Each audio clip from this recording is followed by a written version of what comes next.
Let's welcome back in Bryant, McFadden, and Josina Anderson, waiting for the full NFL schedule later today. But we do have a couple nuggets here, including Tom Brady and Patrick Mahomes. I don't know if we can really call it a rematch. And B-Mac, I'll start with you here because it's not the Super Bowl. But we do get to see these guys go back at it again one more time. Oh, I love it. I love it. I love it. And I love that, it's an opportunity for the young potential GOAT to go try to gain some steps on the original GOAT in Tom Brady. Like you said, we saw these two teams face off in the Super Bowl a few years ago. It's always an entertaining matchup, but we will see this matchup without Tyreek Hill, right? And I think it's safe to say I don't anticipate seeing this a week one matchup, but we might see exactly how this offense will be, right, without Tyreek Hill. So understanding and knowing that, it puts a little different pressure on Pat Mahomes, because I think defenses will play him differently than what we've seen in years past when he has that type of speed. But me personally, these are the matches that I look forward to seeing. I understand quarterbacks don't play against each other, but let's keep it real. It's some type of matchup when you have an elite-like quarterback going against another elite-like guy. So I love the fact that we're seeing this especially happen in the state of Florida in Tampa. Well, before this matchup, I hope that Tom Brady is cash-apping every player involved in the game, at least $1 million or $2 million, with him breaking off $300+ million in his future broadcast career. But anyways, very interested to see these two teams going back at it. From the Chiefs standpoint, I want to see how this offense evolves now that they're bringing in Matt Nagy back on that staff, and definitely working with Andy Reid and obviously, the offensive coordinator there, just to kind of see how things evolve. They started off very, slow last season, and defense took some time to come around. So just from the things that I know going on behind the scenes there, I'm very interested to see how all of that meshes together. And then from Tom Brady's standpoint, just another year in the league, just watching to see how he kind of keeps up with the game at this age. And also just, circling back now that Todd Bowles is the head coach. And Bruce Arians, I heard he was still in the draft room or what have you. So, he's going to, be hanging around with his, position there. But just to kind of see it now with Todd Bowles at the helm, clearly he'll still be working with Brian Leftwich as the offensive coordinator, what have you. But just kind of interested to see how it will evolve with the game progressing and if Tom Brady can pull it out against the youngster before he ultimately ends up riding into the sunset. That's going to be in week 4, week 10. We see the return of Mike McCarthy to Green Bay. Look, the Cowboys haven't been to Lambeau since 2016. Mike McCarthy hasn't been there. Maybe he's been floating around some, but since he left in 2018, Josina coached the Packers for 13 seasons, including that last Super Bowl. What do you think of the return of Mike McCarthy and the Cowboys to Lambeau? Well, it'll be interesting to see how the fans, just kind of receive him. Obviously, anticipate Green Bay faithful to be very classy in terms of his return. But obviously, they've also been able to see what they've been able to accomplish with him gone. But I'm sure it'll be very emotional for him. He's been able to have, success this past season with the Cowboys. We can talk about B-Mac, how much you put that on Dan Quinn and the defense with the Cowboys.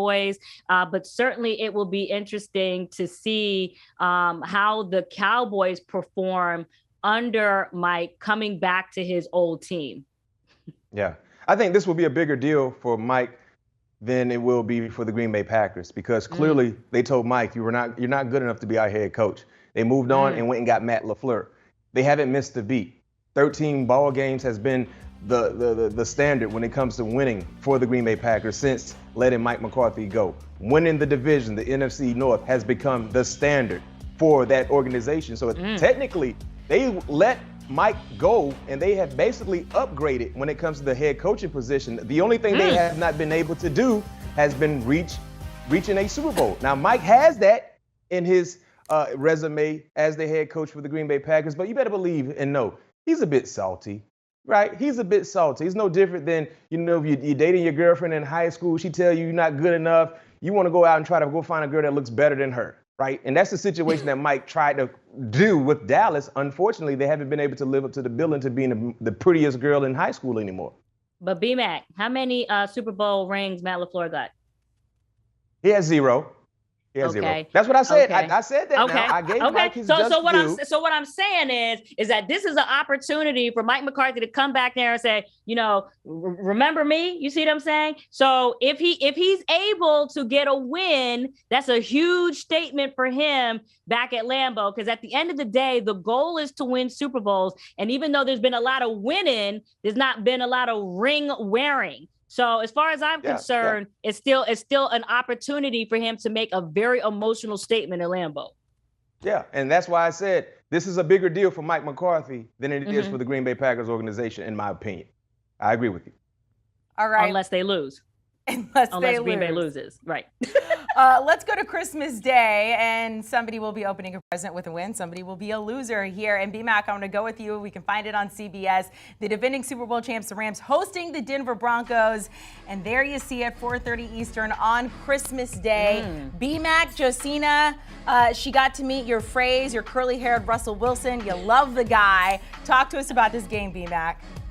Oh, this is a huge game. I love it. I love it. Seeing the Super Bowl champions at home hosting a playoff championship caliber team, just with the addition alone, you have to like the Broncos' chances in being able to get into the playoffs and maybe make a run at that sticky Lombardi. And this is a quarterback matchup. This is what I'm talking about, Joe. When you talk about having a primetime game, give me guys that set the standard at the quarterback position. We got Matthew Stafford. Before going to the Rams, there in Detroit, he was like the Charles Barkley of the NFL. He was a guy that was playing at a high level, just wasn't able to win a championship or come close to it because the guys around him didn't provide a lot of help. Then he goes off to La La Land, and now he's looking like the guy that we thought he would look, plus more, winning a championship. And curly-haired Russell Wilson has done all of that. Now he's trying to get back to that level as being one of the best quarterbacks to do it. So this is a star-studded matchup.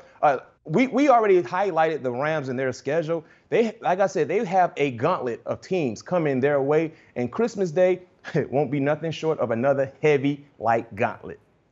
Well, it's interesting over the past 2 years, as you mentioned, bringing up Matt Stafford, is these quarterbacks who obviously change teams. They not only change teams, and Tom Brady going from the Patriots to the Bucs, Matt Stafford from the Lions to the Rams, but won championship. So that is such a great stage and table setter for Russell Wilson going to another team and seeing if he can have similar, success, and seeing what his impact on the Broncos will be, obviously as well. So I'm very interested, to just kind of see how he does. I didn't know too much about Nathaniel Hackett in terms of meeting him personally. I had an opportunity to run into him at the Combine since then, at the owners meeting, and what a wonderful personality. I can completely see why Aaron Rodgers is such a big fan of Nathaniel. I've been hearing reports out of Denver in terms of how his energy is rubbing off on that team.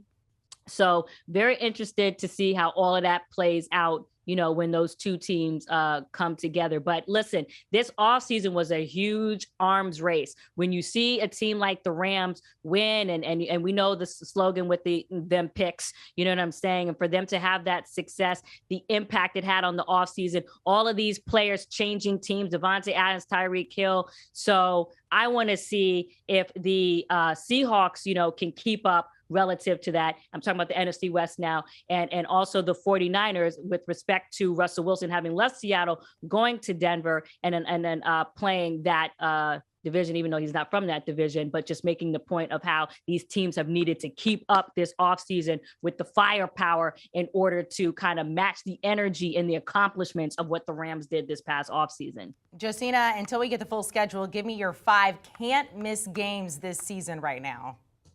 Okay, well, BMAC at the top of this show was talking about the division game. So one of the ones that I definitely want to see is Seahawks Rams. We've talked about that just because I love, players that have this ire in their belly, this fire in their belly. We talked about Bobby Wagner having that opportunity to go back, and just some of the smack that was talked on his exit, calling Richard Sherman a prophet, when he left out of there. And I think that was just alluding to some of the experiences that Richard Sherman had in switching teams. So I know everybody has respect for what they accomplished there as far as the Super Bowls and going to 2, but stuff like that gets me going as a reporter in the storylines.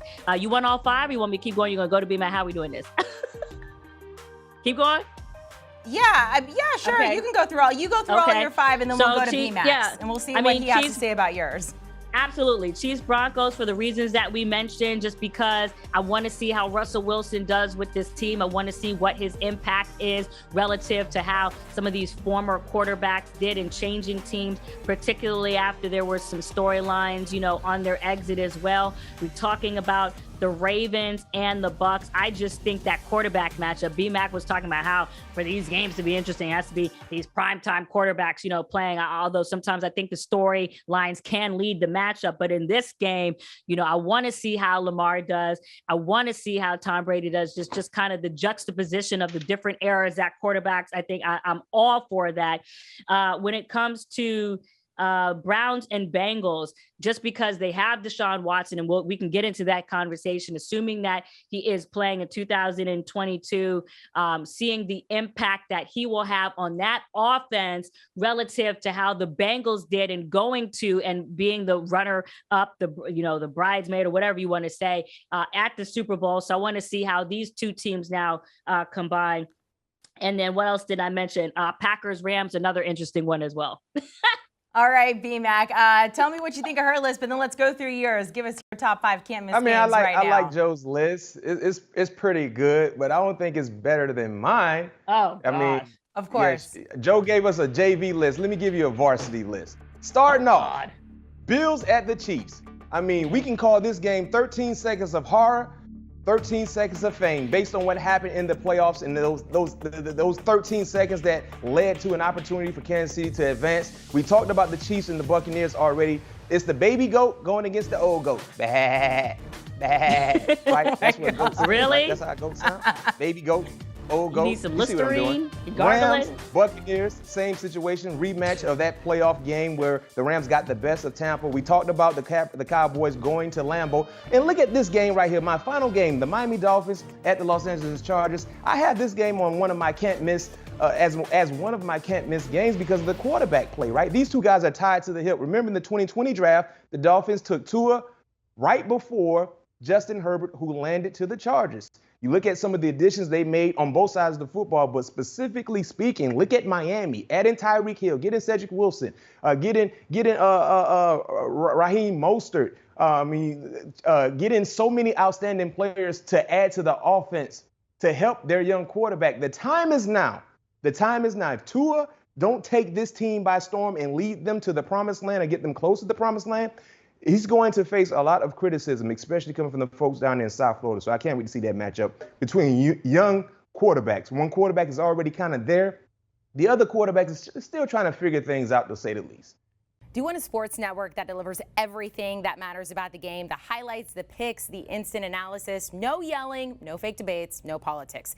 Hit the subscribe button and never miss a moment.